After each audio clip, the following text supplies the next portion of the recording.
Olá, bem-vindo ao nosso canal Estude Física. Hoje vamos ver um pouco sobre a embriologia do sistema nervoso central. Antes de tudo, precisamos relembrar que nós temos 3 folhetos embrionários, que são eles: o ectoderma, a mesoderma e a endoderma.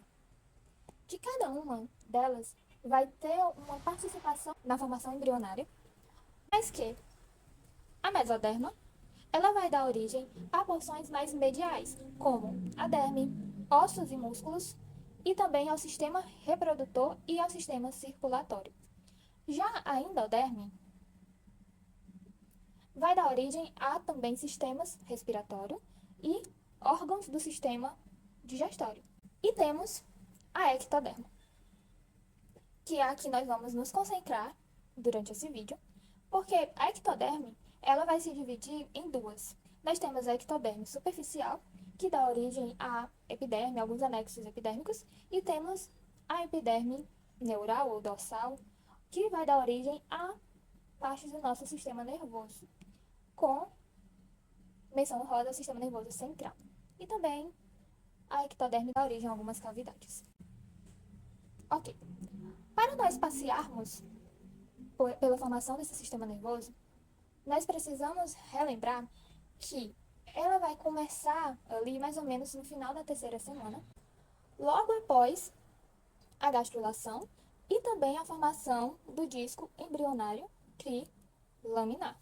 Essa informação ela é importante. Isso acontece porque a notocorda ela vai incentivar que o ectoderma que está sobre ela se espesse, formando, portanto, a placa neural. E aí inicia-se o processo de neurulação, onde as células desse ectoderma vão se espessar, formando o neuroectoderma, que são os tecidos da placa neural, mas que muitas vezes são chamados de sinônimos. Tanto placa neural ou neuroectoderma vão estar designando a mesma coisa em muitos estudos. A placa neural, ela apresenta bordas laterais, 2 bordas laterais, que aos poucos elas vão se elevar, formando o que a gente vai chamar de pregas neurais e suco neural. Ó, elas vão se elevando e formando as pregas e o suco neural. Com o desenvolvimento, as pregas neurais elas vão continuar se elevando em direção à linha média, até que em um dado momento elas vão se unir, formando, portanto, o tubo neural. Esse processo vai ter início na região cervical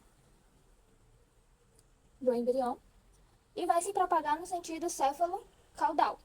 Na vida intrauterina, basicamente tudo acontece. Primeiro cresce e depois se desenvolve. Primeiro cresce e depois se desenvolve. E normalmente no sentido céfalo-caudal. Bom, aí, depois disso, no lugarzinho onde essas pregas se encontraram, a gente tem a cada lado a formação das cristas neurais, que em um dado momento vão dar origem ao sistema nervoso periférico.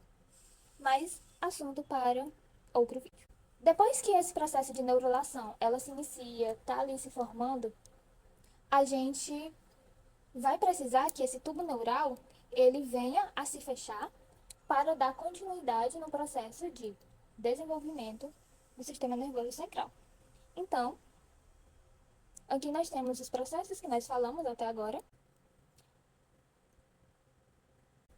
Temos os processos que falamos até agora, e aí aqui, quando esse tubo neural ele está formado, a gente precisa que haja o fechamento dele, que nada mais é do que formou-se o canal neural, que é a regiãozinha interna, onde apresenta uma luz, que as extremidades elas ainda estão abertas. E essas extremidades elas têm nome, mas a parte cranial a gente tem neuróparo cranial e a parte caudal nós temos o neuróparo caudal, que elas também têm momentos de fechamento, que a gente vai caracterizar como fechamento do tubo neural, quando as duas estiverem fechadas.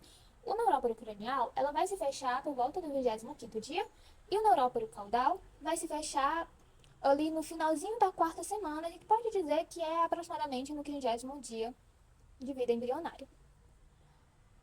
E aí, esses neuróporos, né, se comunicam com a cavidade amniótica. Após o seu fechamento, a gente caracteriza esse tubo neural como formado e fechado. E aí as paredezinhas começam a se espessar. E vamos então ter como resultado a formação das lâminas neurais, que cada uma vão desempenhar muitas funções específicas, como sensibilidade, motricidade e revestimento dos ventrículos. Como lâminas neurais, e aí, com o espessamento dessas paredes ao redor do canal neural, nós temos, de modo especial, 4 lâminas, que são as lâminas alares, ou pósteros, que fica na região póstero-lateral, que vão originar neurônios relacionados à sensibilidade. Nós temos as lâminas basais, que são anterolaterais, que vão originar neurônios da motricidade. E temos as lâminas, a lâmina do teto e a lâmina do assoalho, que cada uma, respectivamente, fica em suas posições, mas a lâmina do teto, ela vai estar originando o revestimento do plexo coroide e a placa do assoalho vai permanecer como assoalho do quarto ventrículo. E esse é o estágio inicial do tubo neural. E aqui nós temos a medula espinhal em estágio maduro. Ok. Após isso, o tubo neural ele vai se dilatar 3 vezes, que vai originar as vesículas encefálicas primárias, que, posteriormente, vão dar origem às estruturas permanentes do nosso encéfalo. Então, nós temos o prosencéfalo, que posteriormente vai se dividir em telencéfalo e diencéfalo, que, por sua vez, telencéfalo vai vir como estrutura final, sendo o cérebro, e o diencéfalo permanece com o mesmo nome.